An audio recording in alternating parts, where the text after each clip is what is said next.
Hola y bienvenidos a la charla central de la línea Taking It Up a Notch de la conferencia K-12 Online 2009. Mi nombre es Diego Leal y tengo el honor de haber sido invitado a realizar la primera charla central en español para K-12 Online. Es un honor, pues por aquí han pasado y están pasando muchas personas fascinantes, cuyo inspirador trabajo he podido conocer a través de la red, y porque por primera vez se incluyen presentaciones en un idioma diferente al inglés, gracias al esfuerzo de personas como José Rodríguez, quien merece un reconocimiento especial por hacer esto posible. Al ver el fantástico trabajo que ha sido desarrollado en los últimos años y la diversidad de enfoques y presentaciones disponibles en este año, es difícil imaginar cómo contribuir a una conferencia tan sólida como esta. En este año estamos empezando a pensar en cómo crear puentes que nos ayuden a cerrar algunas de las brechas que todavía existen en nuestro mundo, pero para ello primero tenemos que identificarlas. Así que mi contribución será dar una perspectiva adicional desde mi propio entorno a esta discusión sobre cómo la tecnología en nuestros espacios educativos puede ayudar a cerrar esas brechas. Lo que quiero proponerles en este año, entonces, es que necesitamos no solo ir un paso más allá, sino también ir un paso más afuera. Quiero contarles de dónde vengo. Soy de Colombia, en la esquina superior de América del Sur, y nací en la ciudad de Bogotá, pero actualmente vivo en Río de Janeiro. En este rato quiero compartir con ustedes algunas historias personales que me han generado dudas acerca del impacto real que estamos logrando con el uso de la tecnología. También quiero compartir algunas ideas que podrían ayudar a cerrar las brechas. Entonces, la primera historia. Es una historia sobre cuadernos y la Edad Media. Estos son algunos de mis primeros cuadernos escolares, de hace 25 años. Para la época, Mickey Mouse, el pájaro loco y la Guerra de las Galaxias eran bastante populares, pero también era usual tener cuadernos sin ningún tipo de publicidad, que además resultaban más económicos. Obviamente, todo niño quería tener los otros. Pero lo importante no es cómo se veían los cuadernos, sino lo que contenían. Aquí hay uno de 1984. Dice que es un día muy feliz, que son las 8 de la mañana y voy a la escuela, con un inventario de los útiles que llevaba en mi maleta y un visto bueno y revisión de mi profesora. En ese cuaderno puede verse también una representación de la escuela, un espacio cerrado en donde parece que lo más importante son los salones. El dibujo muestra claramente mis limitaciones artísticas. Noten el margen que hay alrededor de la hoja, que sirve para delimitar claramente el espacio en el cual puedo escribir. Esa es una curiosa nota que encontré en otro cuaderno, de quinto de primaria. Mi profesora de la época resaltaba que mi cuaderno estaba bastante ordenado y que continuara así.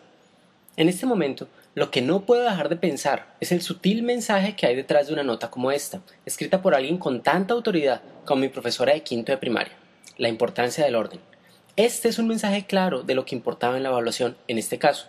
Revisar el cuaderno y asegurarse de que estuviera ordenado era un valor importante. Lo curioso es que en este contexto, orden significa linealidad. Otro más, un cuaderno de matemática. Noten nuevamente las márgenes definidas y la criba de Eratóstenes para identificar los números primos de 1 a 100. Por supuesto, ya no recuerdo cuánto tiempo me tomó elaborarlo, pero me temo que no tenía nada claro cuál era el sentido de esta tarea, y me pregunto si hay niños que aún están haciendo ese ejercicio, teniendo la misma duda. Otro más, este de gráficas de ecuaciones lineales, que al parecer me resultaban confusas. Algo me dice que ningún profesor revisó este cuaderno, pues habría dicho algo acerca de los grandes signos de interrogación que pueden verse en la esquina de arriba. Y por último, este de geografía. Lo que me sorprendió de este cuaderno, que es de grado séptimo, fue no solo lo ordenado que estaba, sino su grosor. Y su contenido, lleno de transcripciones de otros libros, y no solo de texto, sino de imágenes. Entre las tareas que registraba, aquí está, por ejemplo, un mapa del poblamiento de América según Paul Rivet, copiado de un libro de texto y debidamente coloreado, al igual que el texto que lo acompañaba. Mi cuaderno estaba lleno de muchos otros mapas como este, representando imágenes de todas partes del mundo. Los mapas los hacía porque esa era la tarea asignada, pero me temo que en esta época yo no tenía mucha claridad del sentido de hacerlo. Ahora, es justo decir que aún tengo algunos conocimientos sobre geografía, pero no estoy seguro de que la elaboración de esos mapas tenga mucho que ver con ello. Mientras miraba mi cuaderno de geografía, vino a mi mente una imagen inesperada. La imagen de niños sentados copiando información de un libro a su cuaderno, para completar la tarea asignada. Y descubrí que esta imagen es muy parecida a otra que tengo en mi mente, pero que corresponde a la Edad Media, la de los copistas que creaban estos manuscritos iluminados. Y en ese momento descubrí que durante buena parte de mi educación básica pasé el tiempo entrenándome para un trabajo que dejó de ser popular hace más o menos 500 años. Y a pesar de que esta tecnología acabó con el floreciente sector de los copistas, hace tan solo 25 años yo estaba aprendiendo geografía de esta manera. Detrás de eso hay un problema al cual personas como Michael Wedge se han referido en detalle. Durante mi vida escolar me temo que mi comprensión del currículo, de su sentido, fue igual a cero. Ahora, sin duda yo sabía dos cosas sobre ese currículo. Primero, que su dificultad parecía aumentar con el tiempo, lo que me ponía a participar en una preocupante carrera de obstáculos.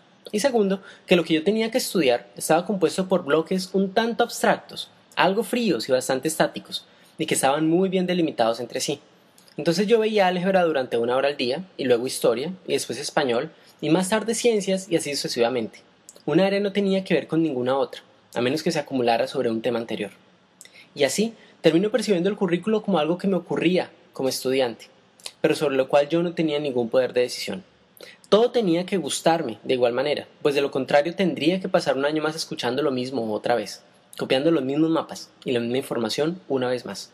Así que, en el fondo, lo que nunca llegué a entender era para qué me estaba educando.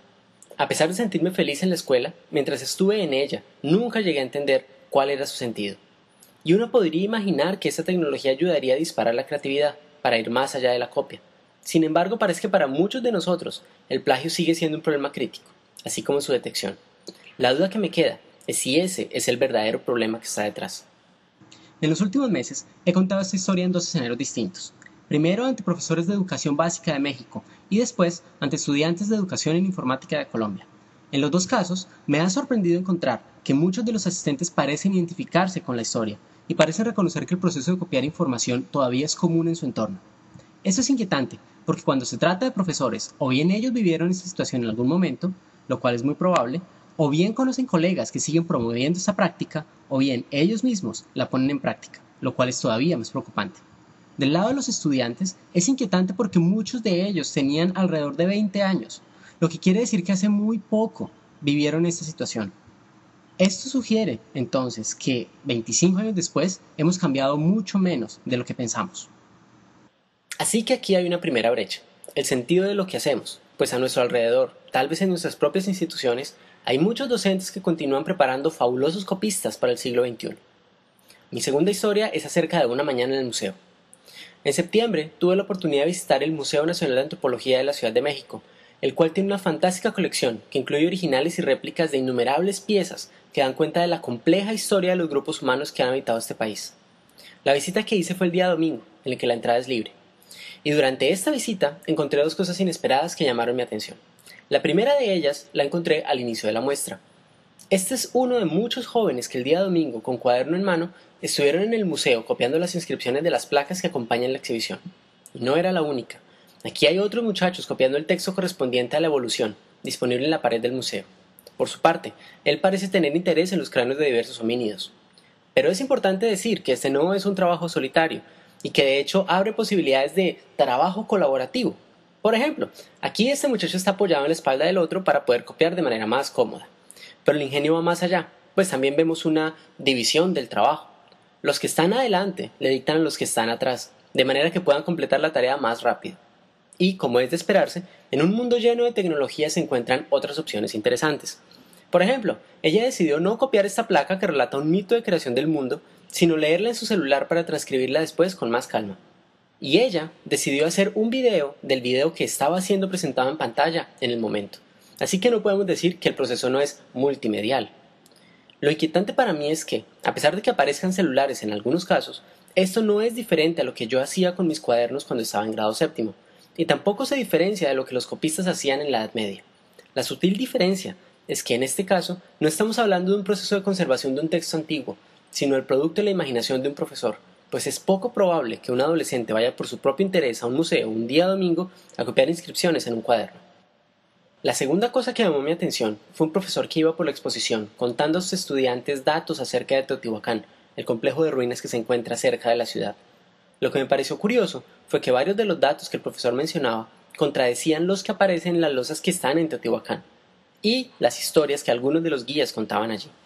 Más allá de una discusión acerca de quién tiene la razón, lo que me pregunto es si esos jóvenes salen del museo con una comprensión amplia de los múltiples y cambiantes interpretaciones que pueden acompañar lo que llamamos historia, o si están convencidos de que hay una única verdad que corresponde a lo que llamamos historia, que fue lo que yo aprendí hace 25 años.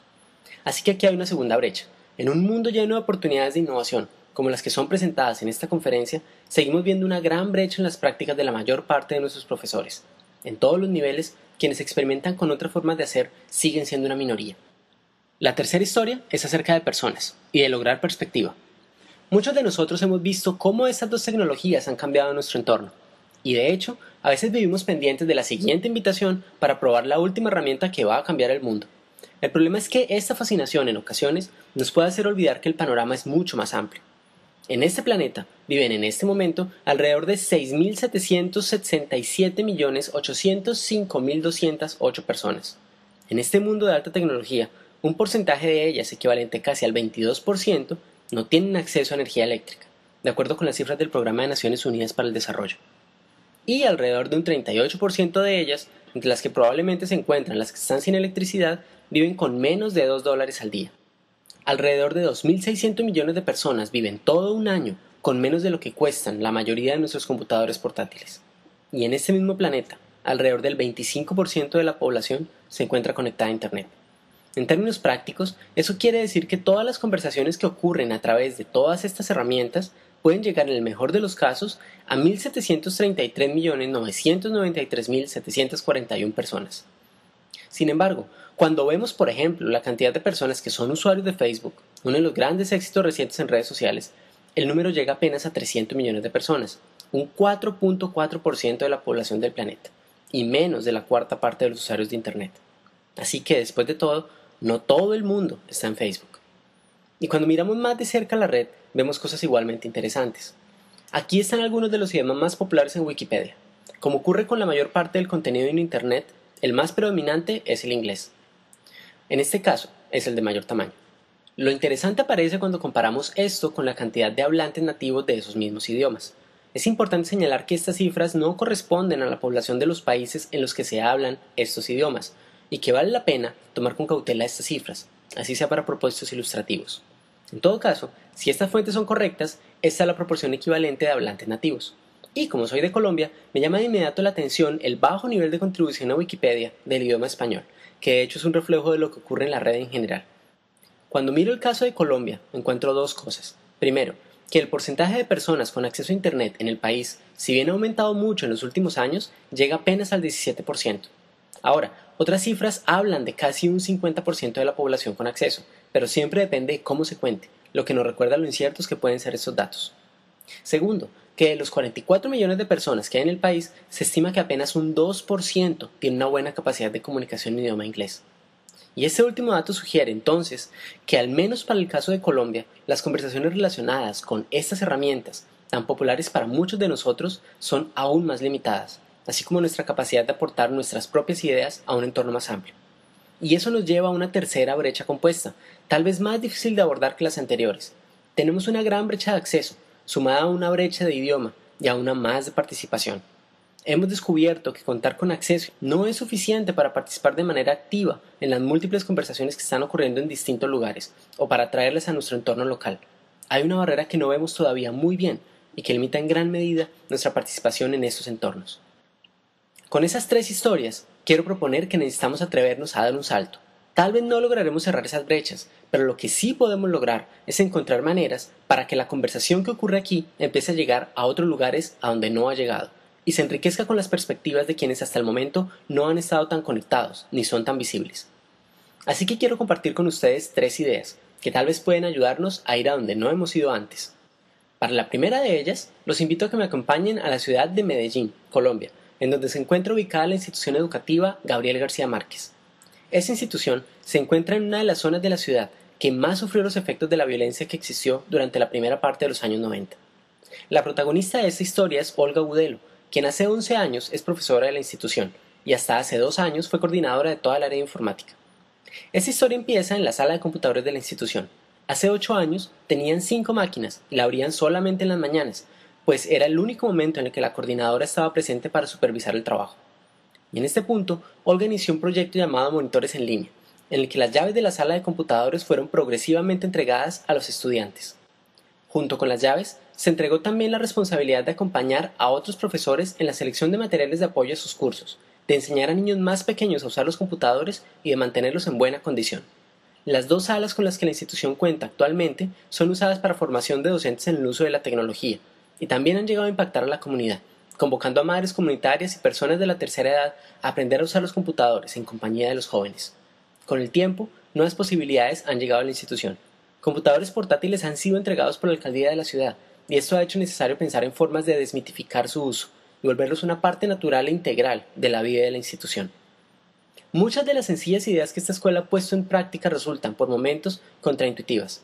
Cuando llegaron los dos computadores portátiles, por ejemplo, la decisión que se tomó fue ubicarlos en un lugar público, de manera que pudieran ser usados por cualquier estudiante que quisiera hacerlo, con muy buenos resultados. Y el éxito del proyecto empezó a impactar poco a poco otros aspectos de la vida institucional. Con el apoyo de la rectora de la institución, empezaron a ponerse en marcha proyectos similares en otras áreas. Además de monitores en línea, aparecieron proyectos en medio ambiente, aprovechamiento del tiempo libre, biblioteca, inventario, educación sexual, periódico escolar, democracia, emisora escolar y agrupación musical. Todos estos subproyectos son ahora parte de una iniciativa más grande, llamada Entregamos las llaves.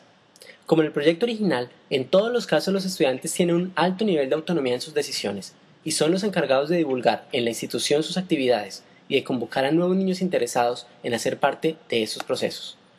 Así, un proyecto que inició como una solución a la administración de una sala de computadores empezó a irradiar poco a poco otras áreas académicas y eventualmente a muchos otros aspectos de la vida institucional, generando espacios nuevos para la interacción entre estudiantes y docentes.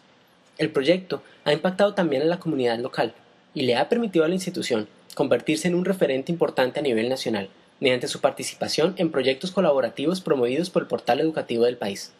Y más allá de esto, le ha permitido a profesores y estudiantes hacer parte activa de proyectos colaborativos con instituciones de otros lugares del planeta, como Chile, Perú, Estados Unidos, Canadá e incluso países de África como Burkina Faso. El computador, en esta medida, se ha convertido en una ventana al mundo para esta comunidad de la ciudad de Medellín. Así que ese es el primer salto que quiero proponerles: entregar las llaves, como símbolo de otorgar más autonomía e involucrar a muchas más personas en los proyectos que ya estamos realizando en nuestras aulas. Segunda idea. En 2007 tuve la oportunidad única de poner en marcha un experimento para el Ministerio de Educación de Colombia, que ya ha sido realizado en varias ciudades del país e incluso en una ciudad de México. Este experimento, que llamamos EduCamp, es una experiencia de un día en el que los participantes son invitados a visualizar su ambiente personal de aprendizaje, identificando los espacios físicos, personas, medios y herramientas con los que aprenden actualmente, para enriquecerlo con nuevas herramientas, tanto tecnológicas como de otros tipos, que son sugeridas en una hoja que sirve como mapa de ruta de la sesión. Lo interesante es que en un EduCamp no se espera que ninguna persona aprenda lo mismo que otra.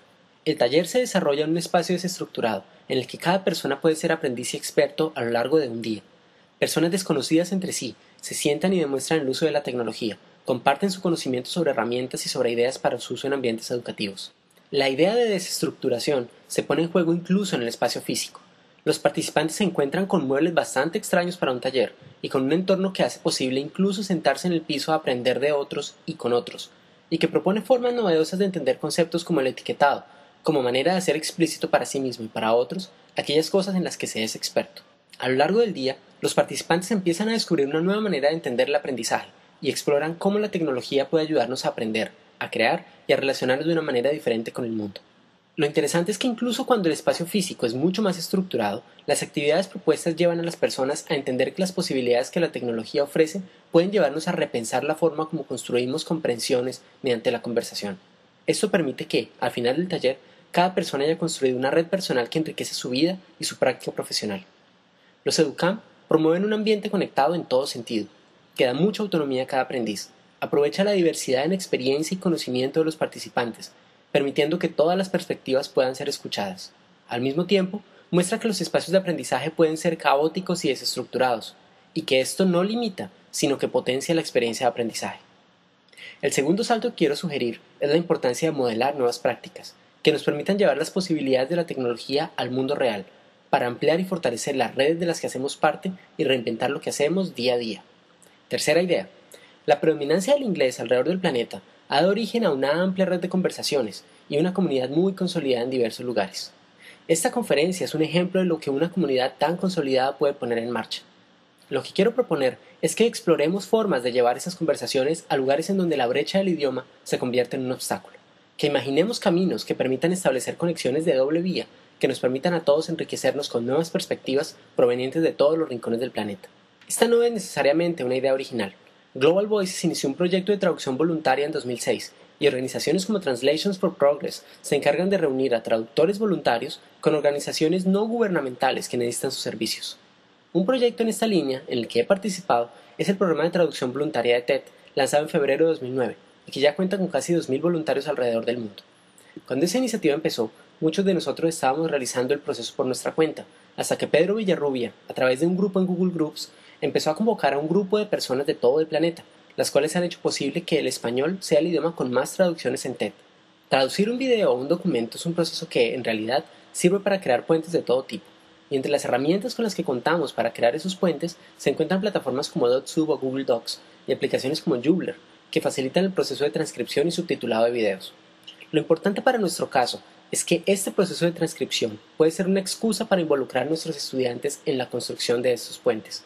Podemos ser muchos más si invitamos a nuestros estudiantes a colaborar para generar productos que ayudan a que ideas novedosas lleguen a esquinas remotas del planeta. Pero contar con un video con subtítulos en su idioma original es tener la mitad del puente construido, y otras personas pueden ayudar a construir la mitad restante. De nuevo, muchos de nosotros hemos experimentado el proceso de traducir material de este tipo, y personas como Gabriela Celard han intentado involucrar a sus estudiantes en él, para invitarlos a generar productos que pueden tener un impacto no imaginado. La construcción de esos puentes, al menos en mi experiencia, obliga al traductor a aprender mucho acerca de los temas que intenta traducir. Es una de las experiencias de aprendizaje más retadoras a las que me he podido enfrentar. Por eso, quiero hacer eco de una idea que José Rodríguez y otras personas están poniendo en marcha en la conferencia K-12 Online de este año. Tenemos alrededor de 42 presentaciones de 2006, 41 de 2007 y 40 de 2008, algunas de las cuales ya están en proceso de transcripción. Lo mismo está ocurriendo con algunas de las presentaciones de este año, en especial con las que serán realizadas en idioma español. Así que la invitación es a aprovechar la conferencia para organizarnos y poner en marcha un trabajo conjunto que nos permita contar con las presentaciones de esta conferencia en otros idiomas. Pero no tenemos por qué detenernos allí. Hay muchos sitios de video en la red que contienen material educativo de mucho valor, en muchos idiomas, que está esperando a ser traducido para llegar a muchos lugares del planeta.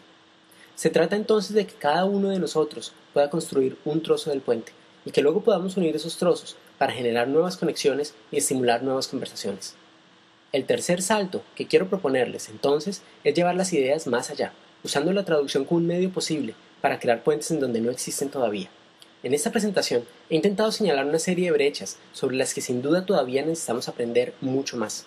La primera de ellas tiene que ver con encontrar y transmitir un sentido de mayor alcance en nuestra labor educativa. La segunda habla de la necesidad de comunicar a un público más amplio las prácticas que estamos desarrollando, pues la innovación que hacemos está empezando a quedar atrapada en un espacio limitado. La tercera tiene que ver con tres elementos un poco más complicados, pero igualmente presentes: las limitaciones de acceso y de idioma de una gran parte de la población y las barreras de participación en espacios en línea que estamos empezando a evidenciar. Luego, quise compartir algunos saltos que, desde mi perspectiva, pueden ayudar a reducir esas brechas. Primero, atrevernos a empezar a entregar las llaves a nuestros estudiantes y a otras personas, construir autonomía para llevar lo que hacemos a un público más amplio. El segundo salto tiene que ver con modelar nuevas prácticas en nuestros espacios presenciales, transferir las posibilidades de la tecnología al mundo real para generar nuevos tipos de conversaciones con nuestros colegas y estudiantes. El tercer salto busca llevar nuestras ideas más allá, usando oportunidades como la traducción de parte del contenido existente en la red. Las anteriores son ideas en construcción, y de hecho son apenas algunas de todas las que podemos imaginarnos en conjunto. Por eso es importante que aprovechemos los espacios de discusión de K-12 Online para encontrarnos, imaginar posibilidades y ponernos de acuerdo en estrategias para construir puentes que nos permitan ir más allá de esta esfera, enriquecer nuestra perspectiva con nuevas miradas y generar nuevas conversaciones sobre los temas más importantes de nuestro tiempo, que nos permitan no solo ir un paso más allá, sino un paso más afuera. Están todos invitados a ayudar en esto. Esta presentación no termina aquí. Para encontrar información detallada sobre los recursos utilizados o agregarse a una lista de personas interesadas en desarrollar proyectos colaborativos de traducción, puede visitar este wiki, boan09.wikispaces.org. Además, como se supone que esta es una charla de 1 hora, los invito a usar los 25 minutos restantes pensando en cuáles son las brechas que pueden ver en su propio entorno y a imaginar esos posibles saltos que podemos dar para resolverlas. Luego, usen los espacios en línea de la conferencia para compartir sus reflexiones. Queremos escuchar sus ideas.